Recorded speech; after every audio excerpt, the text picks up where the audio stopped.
A very warm good evening, ladies and gentlemen, good evening, viewers. I'm Matthias Ofiko, news editor of the Namibian Sun newspaper. Welcome to another exciting edition of the Evening Review Show.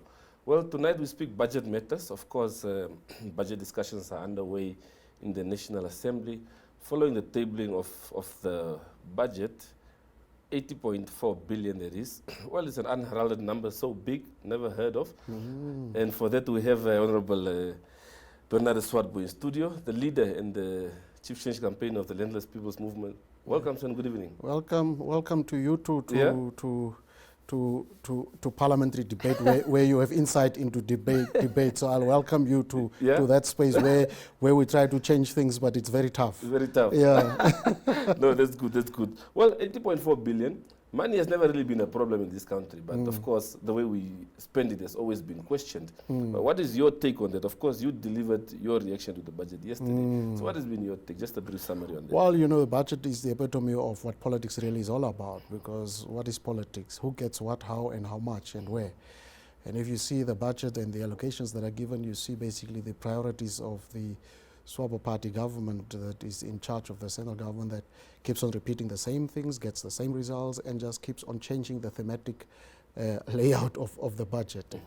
In terms of employment creation, there's nothing significant. They will be spending about 4 to 8 billion on development budget. That is far below the required 25 to 35% of development budget to achieve something. So about 14% will go to the development budget. The rest goes to operations, and that's not how you can develop a country. So this year they have said they are reviving the economy. They are apparently a caring government. None of that is true. Remember how desperate these fellows are. You invite old people to come and sit in the gallery, make a big fuss about their livelihoods and how they are struggling, only to announce a $100 increment. Yet you know that inflation is bad, and therefore the repo rate has been increased, and the cost of living exponentially has gone up.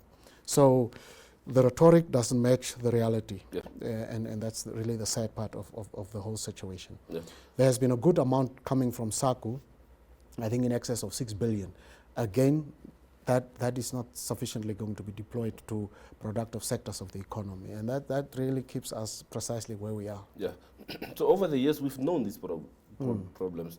We've mentioned that we can't spend so much on operations while neglecting the development aspect.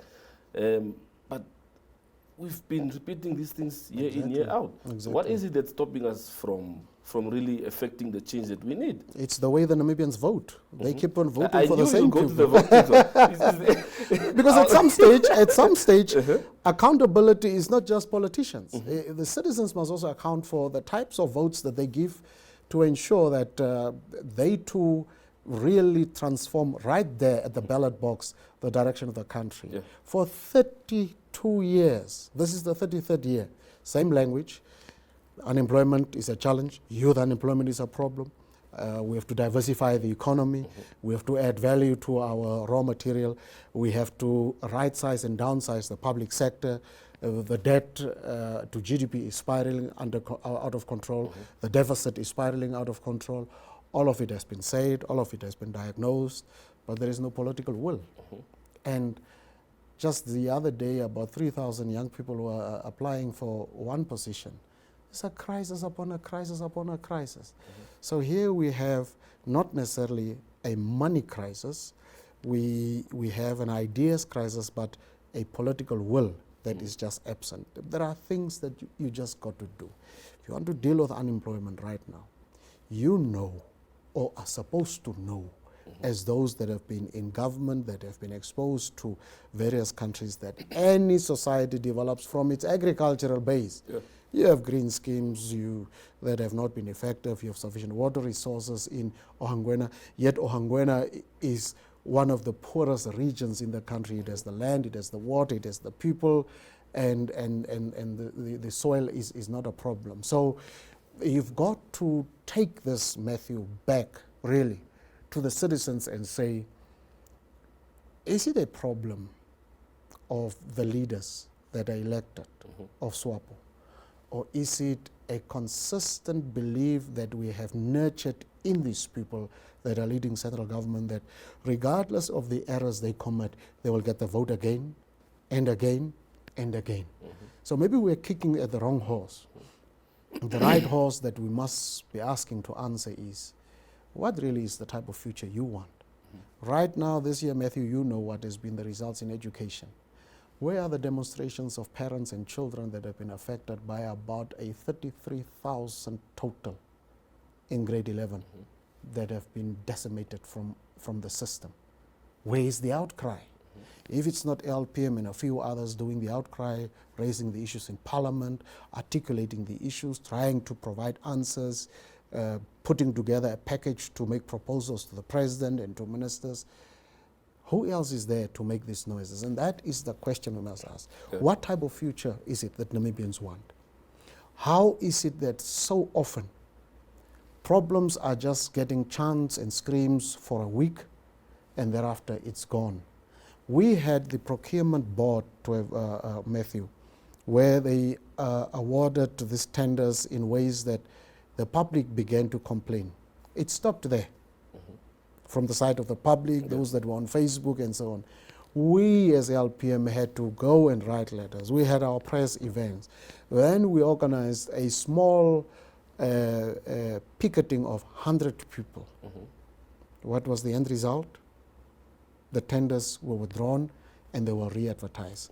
So when it comes to actioning our concerns, we are not very good. We're good at complaining, which is an important value in democracy, because you have to complain and so on. But at some point we have to be able to do a little more than complaining. Jobs are not going to be created because of this budget.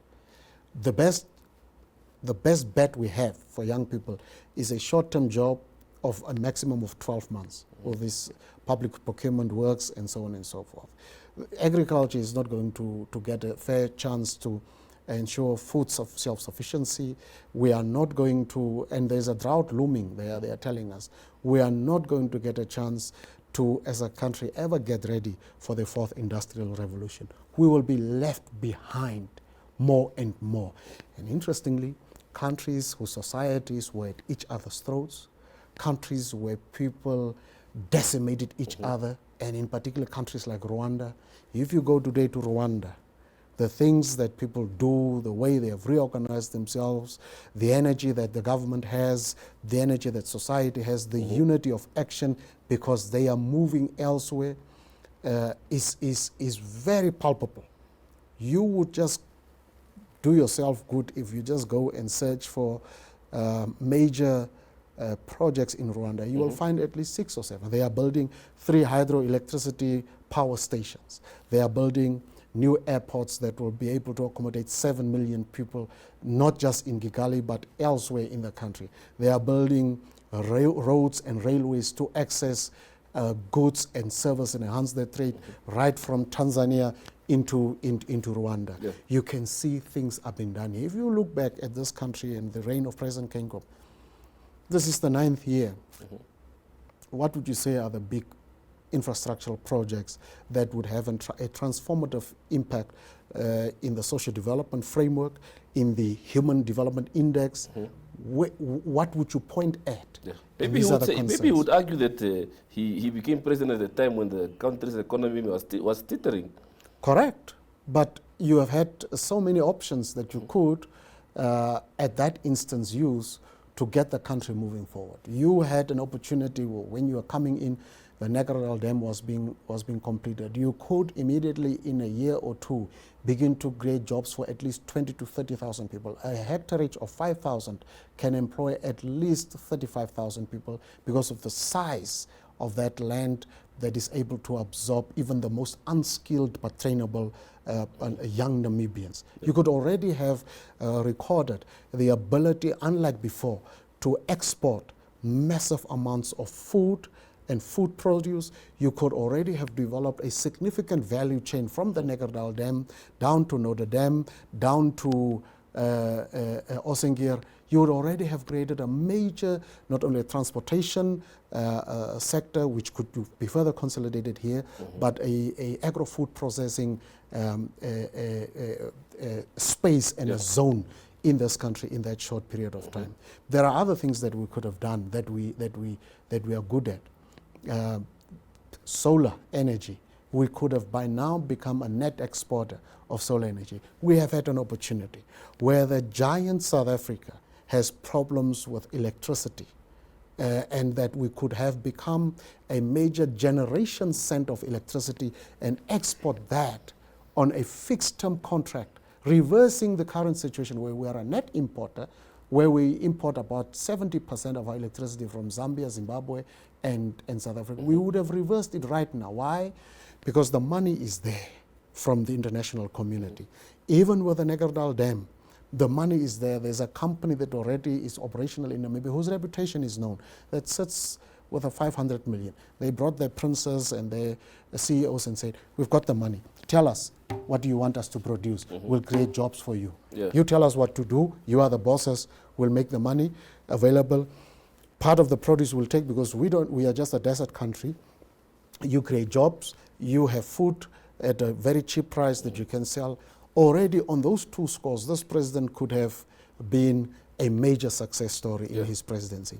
They have not done that. We are still keeping to the old model of importing electricity, for instance. We could have changed it, Matthew. So there are so many things we've done. Yes, he has given old age people something, but it's not significant in terms of the day-to-day subsistence of people. And if you look at issues of black tax and how many grandparents are taking care of children, if you look at the questions of expenses about water and electricity bills that affect the domestic economy of every family and every household right now in this country in ways that can be repaired by a simple write-off that just takes one cabinet decision. Yeah. They have not been able to do that. So the economy is not being put at a place where you can say, here we have now pressed the reset button. Here we've pressed the reset button for young people. Matthew, yesterday in my presentation, and I was quite saddened, for a decade from 2010 to 2020, DBN gives about 149.5 million to enterprises led by young people. In those 10 years, there have been budgets, at least 10 cycles of budget speeches made that would target youth and youth empowerment, this thing that the president kept on speaking about, enterprises in 121 constituencies. In those 10 years, that 149.5 million represents 7.6% of what the DBN gave from its loan book.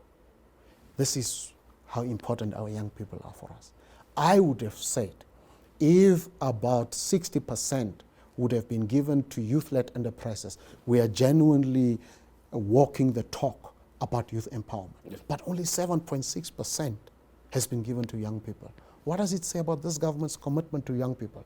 And then you take the line, draw a thread, and point to education and say, but what they are doing with young people in terms of education demonstrates precisely what they are doing with young people in terms of their businesses. So if you are even successful in school, the chances of you getting your enterprise, if you're a brilliant business person, if you have a brilliant idea, the chances of you getting money to start your business from the current scorecard of the DBN, you will probably never be part of the 7.6% allocation that is given. Yeah.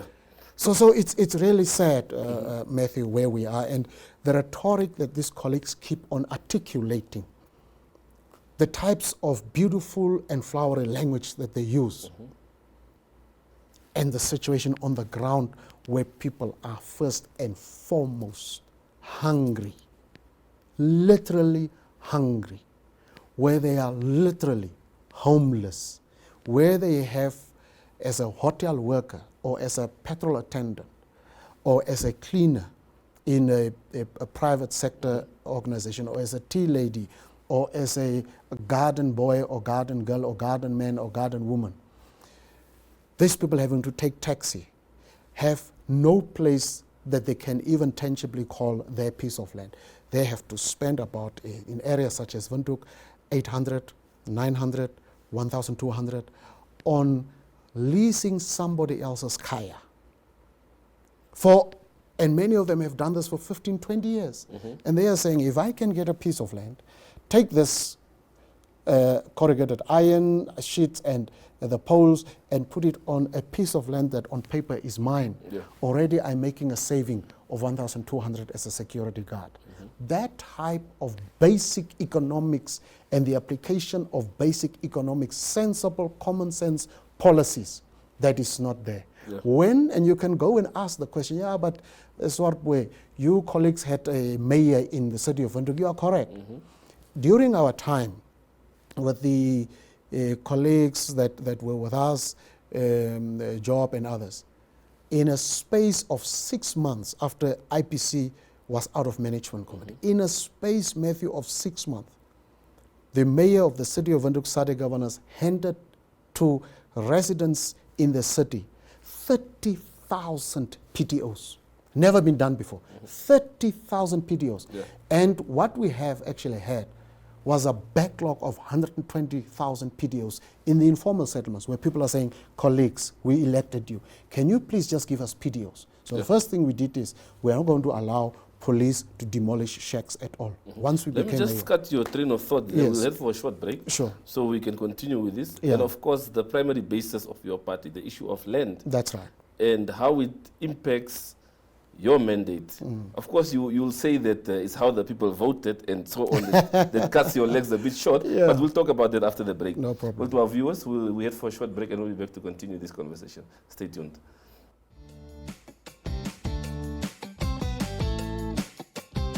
The My.NA Cars Show provides viewers with the best in-class cars content, engaging interviews, as well as a showcase of the latest cars-related news, products, and services. If you would like to feature your brand or campaign on this platform, contact My.NA at synergy.com.na. My.NA Cars, more than just a ride.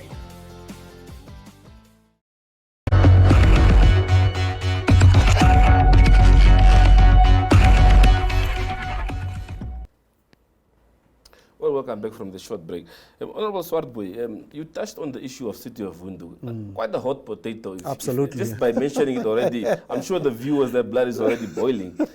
Because some are saying that this was a perfect opportunity for the opposition to now show that, look, after 32 years, there is an alternative. Yeah. A working alternative. What happened here? Why are these sentiments to say that the opposition, this feeling that people harbor to say that the opposition failed to harness this opportunity? Do you think you guys failed to harness this opportunity? I think there are merits to that argument just as much as there are demerits to the argument. The first is when Namibians go and vote, they should now know that just as you go into any shop, you have varieties. And these varieties of fruits or vegetables are produced in particular ways and particular weather conditions and particular soil types and so on and so forth. It's the same thing. If I may have drawn a comparison that is a bit funny, but take it from there and bring it to a political party. Not all opposition parties come from the same ideological basis. That's a very important thing. Not all party political leaders in their totality understand the current and the future conditions and direction of the country and of society as people think should be automatic because we are another bunch of parties other than Swapo. So you've got to therefore appreciate that when you want to group political parties with different identities, with different ideologies, with a different vision and with a different sense of origin, you've got to now then understand that these parties are actually different and that there's no way that you can group them in any singular way. That, I think, is the very first thing we must do. And therefore, the call that people have that there must be a coalition therefore becomes premature because it's not based on any analysis that is thorough to say, who are these people? Who are these political parties that we are saying they must form coalitions? Have people ever taken the opportunity to sit down and put documents, founding documents of these parties next to each other and analyze them and say, look, these political parties are ideologically not connected. We have very, very serious concerns when people call for the sake of removing Swapo out of power, apparently, therefore, the answer is for coalition governments to be formed. Doesn't work like that. There is a broader spectrum of considerations that you'll have to factor into that type of approach, and it's not happening. It's not even the egos of leaders. Yes. It's just about who is this political party? What understanding and ideological approach do they have to matters of society? How do they understand the social development trajectory of society? How do they understand the history of society? How do they understand the place of this country and of our society in the continent and in the world?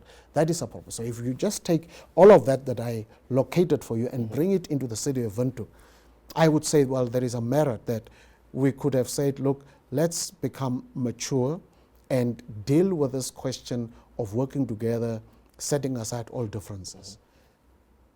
That's important. But It was done twice. Yeah. Do you think, as opposition parties, perhaps they also fell for this narrative to say, get Swapo out by all means, and then ignored the fact that ideologically you are quite different? Different. I think that could probably be very true. But even if we were then ideologically different, if we could then become pragmatic about the issues, which at some stage we did, we said, look, what is your economic policy? This is our economic thinking. What is your ideological posturing? This is ours. What is your vision, your mission, your values, and so on? Because with us, if a councillor is found wanting in terms of issues of accountability and so on, we deal with that person. If we have to be in a coalition and your colleague is found to be in a corrupt deal with X, Y, and Z, it puts us in a problem. Can we get rid of that person? What would your internal party policies be about circumstances like that? These things could not be answered. But we then said, all right, fine, let's move to a practical approach. Here we have a bunch of people called councillors from political parties, and the bottom line is the residents need services, water and electricity, and then land and the question of safety and security, the question of getting this city into a global city stage and to prepare this space for a fourth industrial revolution. What would it require? It would require us to say, look, let us set aside what we can set aside and let's agree on a practical development agenda. Even that we could not agree on. We then said, okay, let us then form voting blocks. And then we can agree who will be mayor, we say who will be management, and rotate it. Twice the mistake was made. First, AR went with IPC. Nothing moved. Because IPC dominated, out of the 5 positions at management committee, they dominated the 4, which was wrong. Then LPM was outside, but we would continue to support the colleagues. The engagement between AR and PDM and IBC didn't work. We got to the scene. We said, some of the mistakes that were made, let us not make it, including that when problems occur, let the top leadership of these parties always meet and iron out issues so that we can give direction to our colleagues. We tried that. Didn't work. Everything we agreed with IBC ended up being objected to by IBC in the management. Remember, there were 4 again with us and 1 person from us in the management committee. So I'm getting to a narrative, Matthew, about where we are now. Twice, one party that does not have majority was given 4 seats on management committee out of 5. We got to a vote of no confidence for IPC, and then there was a fair arrangement in terms of Swapo coming in the management. There was a greater hubris and a mixture of people that were now there. Things began to move because everybody said, let's move things, let's make progress. Then December comes. Swapo uses the same model of IPC that did not work. They now want deputy mayor and 3 positions out of an MC of 5, including chairperson of MC. And we said, already if you get 3 positions on MC, we are back to where we were. You don't have an overwhelming majority, but you want to have a determining fundamental majority in MC. It cannot work. Then they got deputy mayor. They then nominated Nuto, got mayor. We said, fine, we retreat. You continue with your stuff. The people that they thought would work with them didn't work with them. So we ended up with a coalition or a group of 5, AR, LPM, and PDM. 5 on the one side, IBC on the other side, Swapo on the other side, with NUTO helping to work with Swapo. Eventually, the minister started speaking about dissolving, and then we said, look, the cost of an election in Windhoek is very expensive. But the minister, we thought, was also just playing. That eventually, for him to try to appoint an administrator in Windhoek will not work, because an administrator ends up not doing many things, because the Local Authorities Act is very clear. There are certain specific things that can only be signed by a CEO. So we looked at the indebtedness and the financial viability of the city and said, okay, fine, at the last minute, let's put in 2 people. We agreed with activist Ampanda, you go in, and then we sent in 1 person for the interest of the residents of Windhoek, so that we don't have to have an administrator or any dissolution of the local authority. But the point now here is, there are interests that those of Swapo have in wanting to promote some of them, their business associates and so on. And the agenda of giving people land, of advancing the principle of pre-allocation, these things are not on the top of the agenda of Swapo Party. And that is how, without analyzing things, Swapo wanting now from the back door to be dominant, which we are not going to allow them, Netumbo goes to Okaku and spews venom. We are living in hell as residents. Maybe you guys don't feel it. You understand, but that hell is one of the reasons why I left Swapo. Sebep left Swapo and many others left Swapo because of that hell. So we were asking her yesterday, if where other political parties are governing, if those areas are hell, according to her, can she please be so kind to show us where is heaven and to show us the doors of heaven, so that we can go to those areas where there is paradise. Strange, she cannot show, because the hell that we are living under collectively is hell caused by Swapo. If you look at the areas where they govern, from Kavango, Zambesi, the Oshanas, or Hangwena, everywhere, unemployment, landlessness, homelessness. If there are houses, you cannot afford them because NHA houses are completely above the affordability range of most Namibians. No new industries that have been developed, even in the north. And our northern communities must really sit back and think about what Swapo has done for them. Go to Oshakati, Ongwe Diva, go to Helau Nafiti, or go to Enana, or go to Otapi, or Ruakana. Tell us whether there are factories that have been developed, whether there are state-of-the-art factories that have been developed as a result of the policies and the financing by Swapo government, and whether because of the insourcing of investors from abroad, industries developed where northern young children, northern workers, and northern communities are living a decent life. Nothing has been done, nothing. They have brought in roads, they have brought in a lot of houses, which many people cannot afford. They have brought in, through private sector presence there, merely shopping complexes. And what government has done through MTC is a bit of network towers that have been created, a bit of university that they have brought in. Beyond that, fundamentally, our people in the north have been living from their mahangu fields and from their cattle, from their sweat, from the labor of their parents, great-grandparents, and ancestors. There's nothing that Swapo brought to the northern parts of our country. Nothing. Right now, our northern communities of Oshakati, who were involved in helping to resolve a challenge in Oshakati, where people were being chased out by the local authority in exchange for that land to go to a Chinese person to develop flats. We have been involved in helping those communities. Our northern communities have become victims of the new land grab by the elite with international capital formations and alliances. And the northern communities, some of them, still believe that Swapo can rehabilitate itself under Netumbo, who has been there in government from 21st March 1990 until today without changing anything. So our future looks bleak. The current budget does not imagine or help us to imagine a new day. Why do I say that? In particular, the question of land, in particular service land and housing. We have to wrap up now. So just only 96 million is being allocated to the Ministry of Urban and Rural Development for providing services to urban areas. What is 96 million? It is like a hotcake it will not go anywhere. Yeah. While you are spending 200 million on renovations of a stadium, where do you balance the interest of our people? Yeah. So we have a problem, a crisis of leadership, but we must talk to our citizens, our voters, whose fundamental vision of society will shape how they vote and how they take attention away from Swapo to others that are actually speaking sense. And this is really the challenge.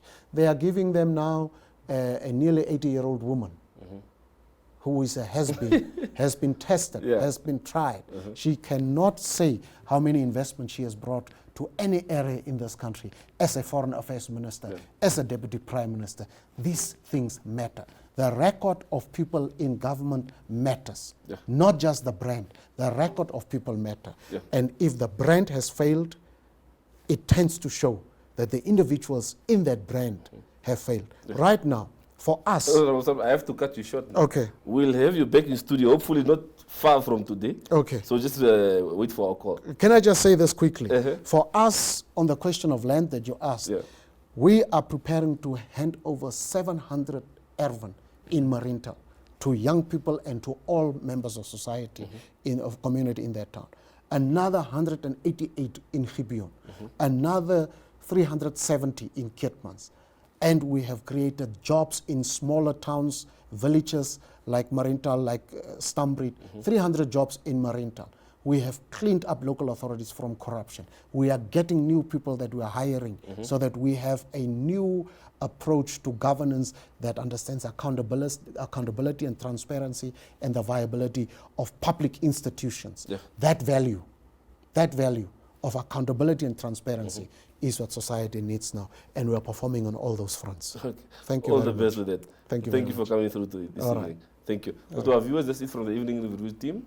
Have a pleasant evening. See you again tomorrow, same time, same place.